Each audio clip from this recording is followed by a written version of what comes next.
आज के इस प्रवचन में जानेंगे कि आखिर मुख्य द्वार पर जल छिड़कने का समय क्या होता है और सही विधि क्या होती है। किस समय हमें जल छिड़कना चाहिए। क्या मुख्य द्वार पर जल छिड़कने के लिए स्नान करना जरूरी है या बिना स्नान किए भी मुख्य द्वार पर जल का छिड़काव किया जा सकता है। झाड़ू लगाने से पहले या फिर झाड़ू लगाने के पश्चात जल छिड़कना चाहिए। और एक और प्रश्न आया है कि क्या मासिक धर्म में हम अपने घर के मुख्य द्वार पर जल का छिड़काव कर सकते हैं या मुख्य द्वार पर दीपदान कर सकते हैं। और जल से जुड़ा एक और प्रश्न है आपका कि मंदिर में जो प्रतिदिन हम एक जल रखते हैं उस जल का हमें क्या करना चाहिए, किस प्रकार प्रयोग करना चाहिए। क्या हम उसे खाने में प्रयोग कर सकते हैं या फिर हम किसी पौधे में डाल सकते हैं। उस जल का उपयोग किस प्रकार से होना चाहिए। और मुख्य द्वार पर जल छिड़कने से संबंधित प्रश्न है। आपका अगला प्रश्न है कि कई ऐसे लोग हैं जो कि फ्लैट में रहते हैं, कुछ ऐसे लोग हैं जो कि किराए के मकान में रहते हैं, एक ही कमरे में रहते हैं, तो उन्हें अपने घर पर मुख्य द्वार पर दीपदान किस प्रकार से करना चाहिए, जल किस प्रकार छिड़कना चाहिए, किस स्थान को मुख्य द्वार माने। तो आज की प्रवचन पूरी तरह से आपके प्रश्नों पर ही आधारित है, इसलिए ये बहुत महत्वपूर्ण है और ध्यान से जरूर सुनिए। तो आइए अब जानते हैं कि मुख्य द्वार पर जल छिड़कने का सही समय क्या होता है और सही विधि क्या होती है। तो देखिए, यदि आप मुख्य द्वार पर जल छिड़कते हैं तो आपको ध्यान रखना है कि जल आप एक दिन पहले ही, मतलब रात को सोने से पहले एक पात्र में, कोई भी पात्र ले सकते हैं। जैसे कि आप एक तांबे का पात्र ले सकते हैं, तांबे का ना हो तो आप पीतल का ले सकते हैं, स्टील का ले सकते हैं, चांदी का ले सकते हैं, जो भी उपलब्ध हो। एक लोटे में थोड़ा सा गंगा जल डाल दीजिए और उसके ऊपर शुद्ध जल भर दीजिए। और हाँ, गंगा जल ना हो तो भी परेशान होने की आवश्यकता नहीं है, सिर्फ शुद्ध जल से भी आप पात्र को भर सकते हैं। जल से भरे पात्र को अपने घर की रसोई में रख दीजिए। अब जैसे कि आप अगले दिन सुबह उठकर इस जल का छिड़काव अपने घर के मुख्य द्वार पर करेंगे। अब बहुत से भक्तों के प्रश्न आए हैं कि क्या हम स्नान से पहले ये जल छिड़क सकते हैं या फिर स्नान करना जरूरी है। देखिए, मुख्य द्वार पर जो सुबह सवेरे सबसे पहले जल छिड़का जाता है, जैसे कि जो रसोई में रखा हुआ जल होता है, यह एक तरीके से उपाय के तौर पर किया जाता है। घर में किसी भी प्रकार की परेशानी हो, किसी भी प्रकार के दुख दर्द, गरीबी या फिर कलह क्लेश बहुत अधिक रहता हो, मतलब किसी भी प्रकार की नकारात्मक ऊर्जा से आप परेशान हैं, बहुत समय से परेशानियों में ही घिरे हुए हैं, तो ऐसे में घर की रसोई में जल रखा जाता है और यही जल घर के मुख्य द्वार पर सुबह उठकर छिड़का जाता है। इस जल के छिड़काव से आपके घर की कोई भी परेशानी हो बहुत शीघ्र समाप्त हो जाती है और सुख समृद्धि आती है। आपके घर में सुख समृद्धि भी आती है, कलह क्लेश से भी मुक्ति मिलती है, बीमारियों से भी मुक्ति मिलती है।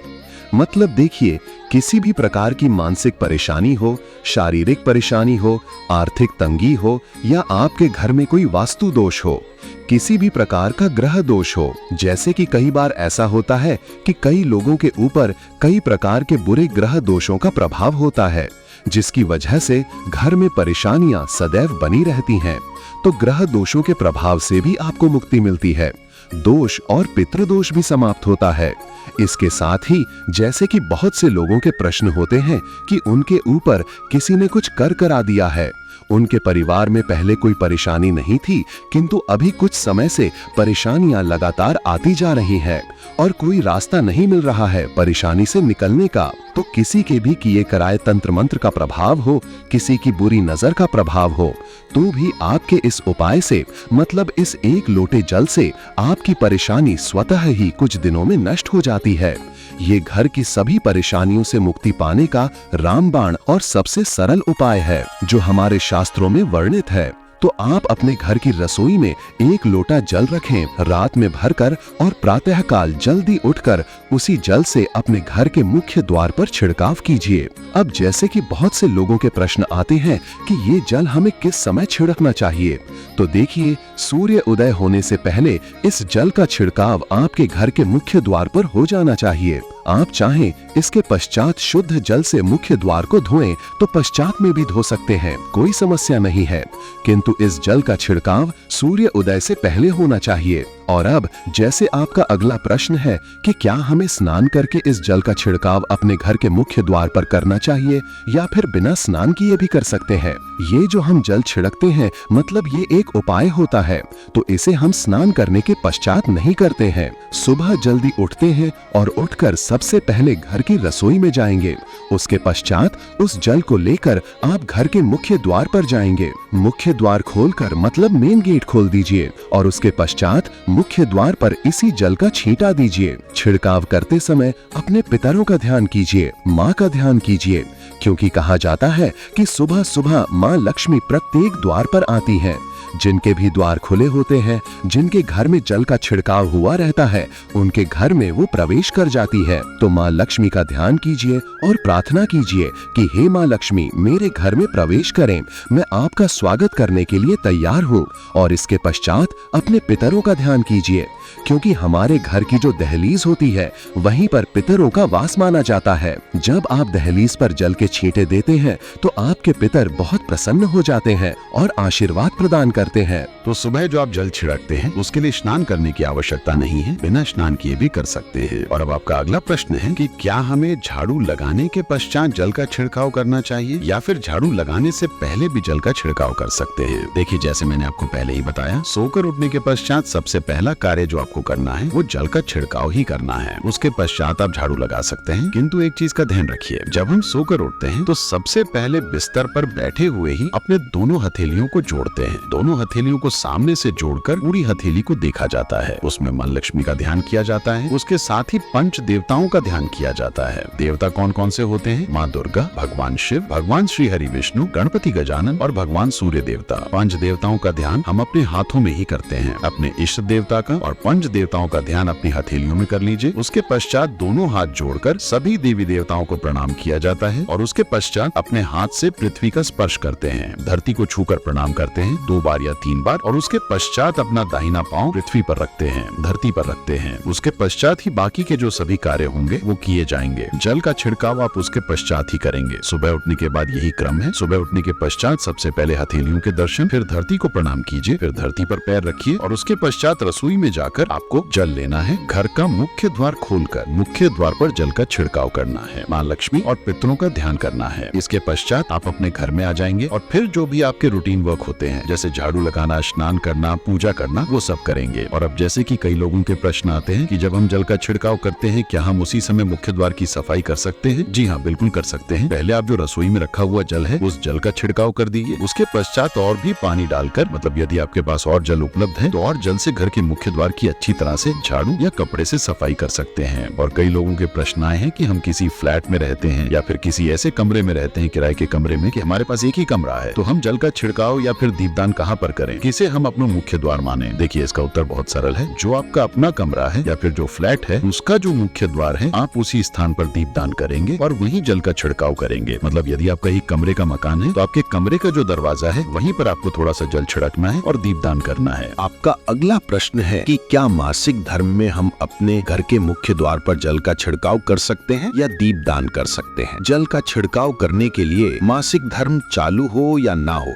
इसका कोई फर्क नहीं पड़ता। जल का छिड़काव हमेशा किया जा सकता है। रही बात दीपदान की, तो वो धार्मिक पूजा में आ जाता है। धार्मिक पूजा हम बिना शुद्ध हुए नहीं कर सकते। मतलब मासिक धर्म समाप्त होने के पश्चात ही आप दीपदान कर सकते हैं। बाकी जल का छिड़काव कभी भी किया जा सकता है, इसमें कोई समस्या नहीं है। अब आपका प्रश्न है कि क्या मंदिर में जो हम जल रखते हैं उसे रखना जरूरी है, और यदि रखते हैं तो उस जल का क्या करें? देखिए, मंदिर में जल रखना बहुत जरूरी है। जल एक ऐसी चीज है जिसमें सभी प्रकार की एनर्जी ऑब्जर्व हो जाती है। पूजा और मंत्रों का प्रभाव उसमें समाहित हो जाता है। तो जो हम पूजा करते हैं, मंत्रों का जाप करते हैं या प्रार्थना करते हैं, सभी कामनाएं उस जल में समाहित हो जाती हैं। इसलिए पूजा करने से पहले घर के मंदिर में 1 लोटा जल रखा जाता है। इसके पश्चात दीपक प्रज्वलित कर दिया जाता है। ये अग्नि और जल का बैलेंस बनाता है। शास्त्रों के अनुसार घर के मंदिर में हमेशा 1 लोटा जल और दीपक होना चाहिए। अब इस जल का प्रयोग कैसे करें? सुबह की पूजा में रखा गया जल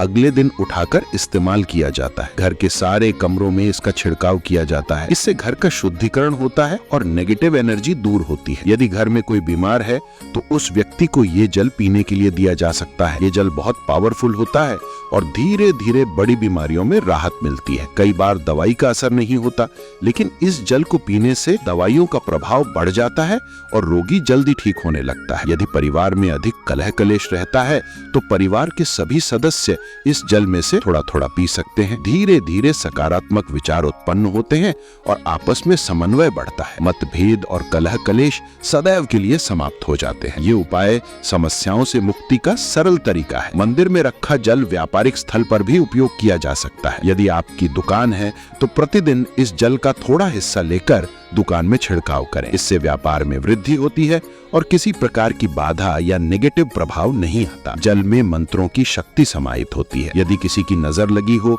और व्यापार प्रभावित हो रहा हो तो ये उपाय तुरंत लाभकारी होता है। जल का प्रयोग घर में, दुकान में, बच्चों की किताबों पर, तिजोरी में, हर जगह किया जा सकता है। नियमित प्रयोग से परेशानी स्वतः ही समाप्त हो जाती है। यही जल चमत्कारिक रूप से लाभ देता है। जैसे कि रसोई में रखा जल, उसका छिड़काव मुख्य द्वार पर कीजिए। इसका लाभ शीघ्र दिखाई देगा। इसे अपने रोजमर्रा के रूटीन में शामिल करना आवश्यक है। प्रतिदिन नियम से करें। हर व्यक्ति को थोड़ा थोड़ा पीने के लिए दें। बचे हुए जल को पौधों में डालें। इससे घर में सकारात्मक ऊर्जा बनी रहती है। मंदिर में रखा हुआ जल हमेशा पॉजिटिव एनर्जी से भरा होता है।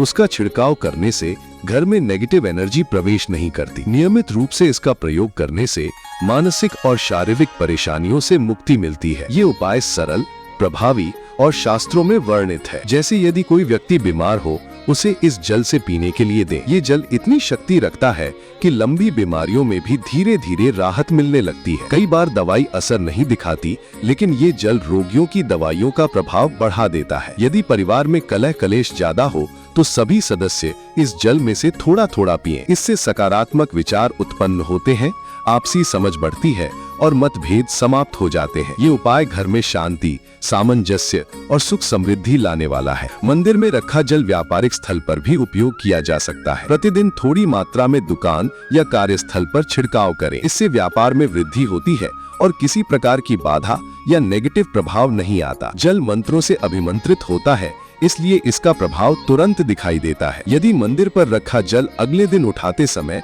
उसमें कीड़े मकोड़े पड़ जाएं, तो पूजा के दौरान खुला रखिए। मंत्रोच्चारण समाप्त होने पर किसी प्लेट या कटोरी से ढक दीजिए। अगली सुबह शुद्ध और साफ जल मिलेगा, जिसे आप घर में, पौधों में, बच्चों की किताबों पर या तिजोरी में छिड़काव के लिए प्रयोग कर सकते हैं। रसोई में रखा हुआ जल जिसका छिड़काव मुख्य द्वार पर किया गया, घर में सुख, समृद्धि और शांति लाता है। नियमित रूप से इसका प्रयोग करें। प्रतिदिन नियम से इसे करें। परिवार के सभी सदस्य इसका थोड़ा थोड़ा सेवन करें। बचे हुए जल को पौधों में डालें। इससे घर की सकारात्मक ऊर्जा निरंतर बनी रहती है। मंत्रों से अभिमंत्रित जल अत्यंत शक्तिशाली होता है। इसे पीने, घर में छिड़काव करने और पूजा में प्रयोग करने से जीवन की कई समस्याओं का समाधान होता है। यदि आप इसे नियमित रूप से अपनाते हैं तो ये आपके जीवन में सुख, शांति और समृद्धि लाता है। तो देखिए भाई, मुख्य द्वार पर जल छिड़काव करने से सभी प्रकार की परेशानियां, नेगेटिव एनर्जी, ग्रह दोष और तंत्र मंत्र के प्रभाव स्वतः ही समाप्त हो जाते हैं। ये उपाय सरल, प्रभावी और शास्त्रों में वर्णित है। इसे नियमित रूप से करें और लाभ का अनुभव करें। प्रिय श्रोतागण, आज की जानकारी को अपने जीवन में अपनाइए। प्रतिदिन जल का छिड़काव करें। मंदिर और घर के मुख्य द्वार पर नियमित रूप से इस उपाय का पालन करें। अपने परिवार, व्यापार और जीवन में सुख समृद्धि लाने के लिए इसे अवश्य करें। बोलो जय मां लक्ष्मी। धन्यवाद।